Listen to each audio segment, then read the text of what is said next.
Welcome. In today's video, we're diving into a quick and simple tutorial: how to remove sent items from favorites in Outlook on PC, following the latest update. This process is straightforward, so let's get started. First, open Outlook in your browser.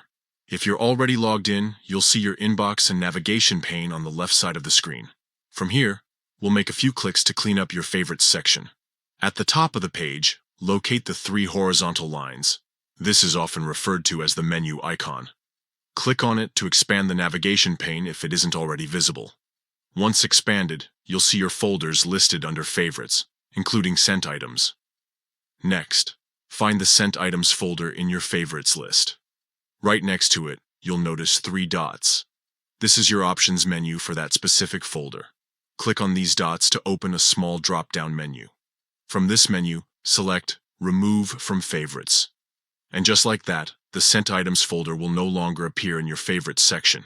Don't worry, removing it from Favorites doesn't delete the folder or its contents. It simply removes the shortcut for easier navigation. That's all there is to it. You've successfully decluttered your Favorites list and made Outlook even more tailored to your needs. If you found this tutorial helpful, don't forget to like and subscribe for more tips on mastering Outlook and other productivity tools. Thanks for watching.